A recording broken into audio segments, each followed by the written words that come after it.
நாம் அவருடைய பிள்ளைகள். இங்கே கர்த்தர் காகத்தை காண்பித்து கொடுக்கிறார், புஷ்பங்களை காண்பித்து கொடுக்கிறார். காண்பித்து கொடுத்து அந்த இடத்துல காகம் கூப்பிடும் போது காகத்தின் பிதா என்று சொல்லப்படவில்லை. அப்பவும் கவலைப்பட்டு இருக்கிற தம்முடையவர்களை பார்த்து சொல்றார், உங்க அப்பா தான் அதுக்கே கொடுக்கிறார்.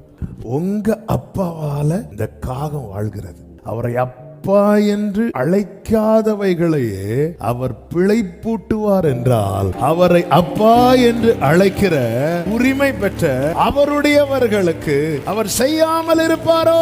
நான் விசேஷித்தவன். இது நானா சொல்லல, என் இயேசு என்னை பார்த்து சொன்னார். சாலமோன் தன்னுடைய வஸ்திரத்தை தன்னுடைய ஞானத்தினால் தைத்தான். இந்த புல்லுக்கு எங்கெங்க ஞானம்? அதனால தேவன் தம்முடைய ஞானத்தினால் அதுக்கு ட்ரெஸ் போட்டு விட்டார். ஆண்டவரே, எனக்கு ஞானம் இல்லையே, ஸ்தோத்திரம். அதுல அவருடைய ஞானம் விளங்கும். அவர் சொல்றார், உனக்கு என்ன செய்யணும்னு அவருக்கு தெரியும். உனக்கு வேண்டியவைகள் எவைகள் என்று அவர் அறிவார். யார் அவர்? என் பரம பிதா.